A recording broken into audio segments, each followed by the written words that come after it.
반갑습니다. 똥86 백과사전을 사랑해주시는 시청자 여러분, 캡틴 인사올립니다. 여러분들은 미국이란 나라에 대해서 어떻게 생각하십니까?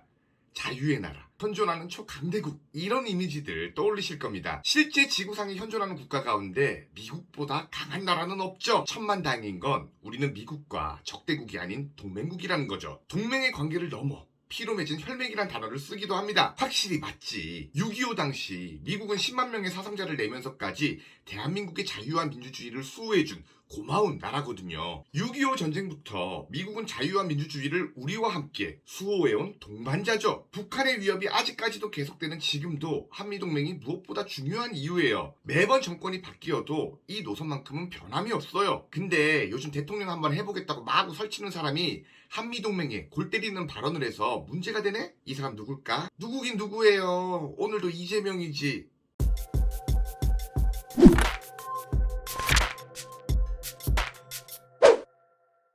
형한테 잘하고 형수님한테도 잘하고 아내분께도 잘하고 누나한테도 잘하는 우리 또재명 후보님은 또 과연 우방국인 미국에 얼마나 또 잘한 일을 하셨을까? 지난 12일 이재명은 서울 여의도 중앙강사에서 존 오소프 미 상원 의원을 접견했죠. 그리고 접견한 자리에서 미국이 승인해 일본이 한국을 합병했다. 그리고 미국이 승인해서 나중에 분단도 전쟁 피해국인 우리가 분단됐고 한국 전쟁 원인이 됐다 라는 발언을 해서 논란이 되고 있죠. 미국 정치인 앞에서 미국 니들 때문에 우리가 일본에 합병됐고 나중에 한국전쟁의 원인이 됐다고 말한 거죠. 대통령 되려고 하는 사람이라면 한미동맹에 희망적인 메시지를 담아도 모자랄 판국에 미국 때문에 우리 민족 불행이 시작됐다라는 식의 망언을 쏟아부은 겁니다. 그것도 미국 정치인 면전에서 말이죠. 정말 신뢰되는 말이죠. 혈맹국 의원에게 니들 때문이라는 발언을 한다는 것. 이날 이재명과 회담을 한 존 오소프는 미국 조지아주 상원 의원입니다. 참고로 미국 상원과 하원의 차이는 상원은 보통 외교나 국제조약 등을 담당하고 하원은 국가 예산을 편성하는 일들을 한다고 보면 됩니다. 여튼 존 오소프는 상원 의원이죠. 상원 의원이 통상 외교 관련 일을 하는 만큼 이날 자리는 앞으로 한미동맹에 있어서 정말 중요한 자리였죠.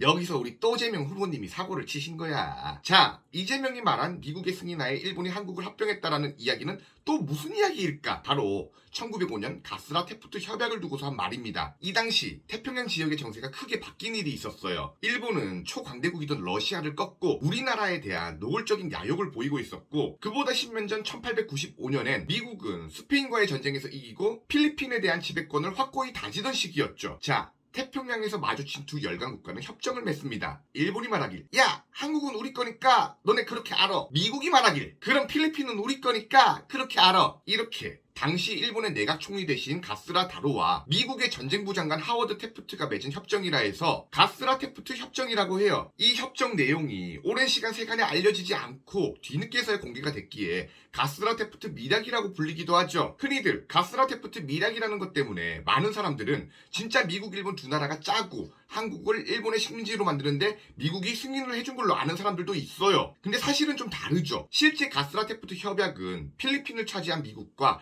러일전쟁 승리로 사실상 한반도 지배권을 가지게 된 일본이 태평양을 경계로 서로 분쟁을 일으키지 않게 하고자 한 협약이죠. 물론 우리 입장에서 아쉬운 부분들이긴 합니다. 일본의 야욕이 커지던 당시 대한제국은 어떻게든 미국을 끌어들여서 일본을 견제하려고 노력했었거든요. 그러나 당시 미국은 청일전쟁, 러일전쟁의 승자인 일본과의 분쟁을 굳이 만들길 원하지 않았었고 그런 미국의 스탠스는 한국의 노력을 외면하는 결과를 가져오게 되죠. 그렇다고 이 협정이 일본이 한국을 지배하는데 결정적인 영향을 끼친 거다. 그건 절대 아니에요. 가스라 테프트 협약이 아니었어도 일본의 친탈 야욕은 그대로 이어졌을 겁니다. 그게 그 당시의 세계 정세였으니까요. 미국 때문에 한국이 일본에 지배를 당했다? 아니야. 이재명은 헛다리 짚고 M1 혈맹국을 잡은 거죠. 여튼 이재명은 이 가스라 테프트 협약을 가지고서 미국 상원 의원에게 너네 미국 때문에 우리가 일본의 식민 지배를 받았다고 이야기를 한 것이죠. 미국이 한국을 지배한 국가도 아니었는데 너네가 우리를 도와주지 않아서 일본에게 합병됐다는 원망 섞인 이야기를 한 겁니다. 100년도 훨씬 더 지난 이야기를, 그것도 미국 정계 인사를 앞에 둔 중요한 공식 석상에서 말이죠. 복잡한 국제정치적 원인을 작용해 일어난 역사적 사실을 인용하며 단순화시키며 미국 정치인에게 심각한 외교적 결례를 일으킨 겁니다. 쉽게 말해 대형 사고 친 겁니다. 이재명의 반미적 행위는 이번이 처음이 아니 아니죠. 지난 7월 264 기념관에서 대한민국은 친일 청산을 하지 못하고 친일 세력과 미 점령군이 합작을 해서 지배체제를 유지했고 그래서 깨끗한 나라로 출발하지 못했다며 미군을 미 점령군이라 말해 한번 파문을 일으킨 적이 있었죠. 미국이 점령군이라. 외교를 담당해야 하는 대통령에 출마한다는 사람이 할 소린 아니네요. 이때 논란이 되자 당시 이재명이 말하길 미국은 당시 군사적으로 한반도를 통제했고 학술적 표현으로도 어큐페이션 포스라 쓰여 있으니 점령군은 틀린 말이 아니다라고 말을 했는데 학술적 표현이니 마음대로 써도 된다? 이게 얼마나 위험한 생각이냐면 이렇게 따지면요. 광주 민주화운동을 학술적 표현에 나오는 업라이징이라는 단어를 가지고 직역해서 폭동이라 주장하는 것과 똑같다는 겁니다. 이거 타당한 건가? 아니지. 본인이 제일 먼저 난리칠 거 아니야. 큰일 날 소리 아니야. 단어라는 게 그 단어가 사용된 맥락에 따라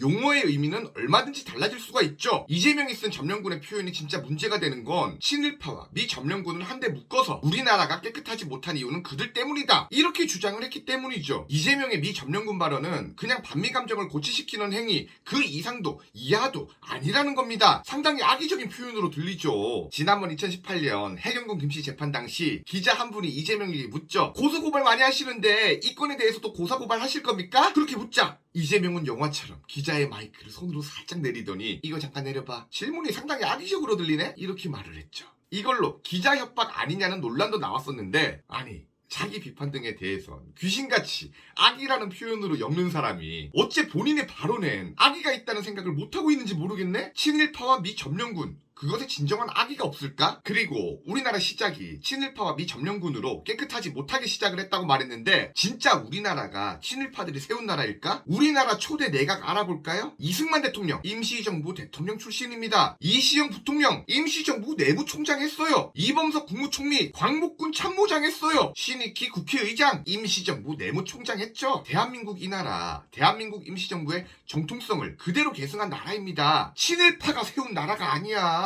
진짜 대한민국이 깨끗하지 못한 이유가 뭔지 아세요? 내가 그 누구라고 말하지 못하겠지만 전과 4개나 달고 음주운전까지 서슴없이 했던 사람이 선거만 되면 나 깨끗한 사람이요 나 청렴한 사람이요 이러면서 국민들 농락하고 우롱했기 때문에 깨끗하게 시작도 안 됐고 여전히 깨끗하지도 않은 거야. 내가 누구라고 말 안 했고 누가 누군지는 다들 알겠지. 좌우를 떠나서 그런 인사들이 정치권에 있으니까 무슨 깨끗한 정치가 되겠어. 대한민국 국회의원 중 40%가 전과자입니다. 과거 민간인에 대해 살인에 가까운 고문과 폭행을 자행한 운동권 출신 정치인 윤호중은 민주화 인사로 평가받으며 민주당 원내대표까지 하고 있습니다. 우리가 그래서 그들을 똥팔육 정치인이라고 말하는 거 아니냐고. 제발 청산돼야 하는 정치인들 이런데 무슨 깨끗한 대한민국을 기대하냐고. 우리 후보님께선 깨끗한 대한민국을 말하기 전에 본인 스스로를 먼저 돌아봐야 하는 거 아닌가?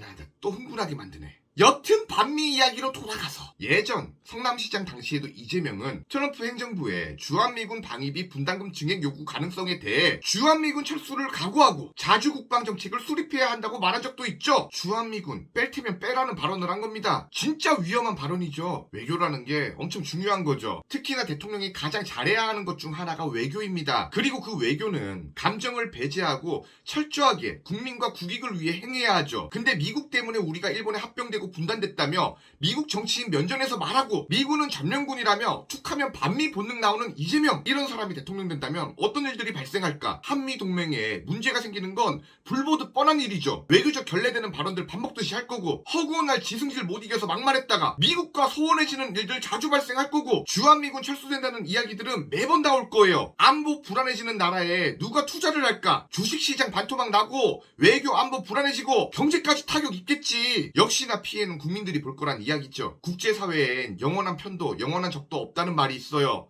실제로 역사가 증명해왔죠. 영원한 친구? 분명 없습니다. 하지만 적어도 지금의 미국은 우리의 친구이자 혈맹국이죠. 100년도 훨씬 더 지난 가스라 테프트 협약을 가지고 미국을 탓하며 외교 갈등을 일으키기보단 앞으로 다가올 100년을 위해 그간 자유민주주의의 동반자 미국과 동행하는 길을 모색하는 것 그것이야말로 정치인의 자세가 아닐까 생각을 합니다. 똥86 백과사전 오늘은 이재명의 반미적 사상에 대해 이야기를 해봤습니다. TV조선 아고라 똥86 백과사전 여러분의 좋아요와 구독 알림 설정은 힘이고 사랑입니다.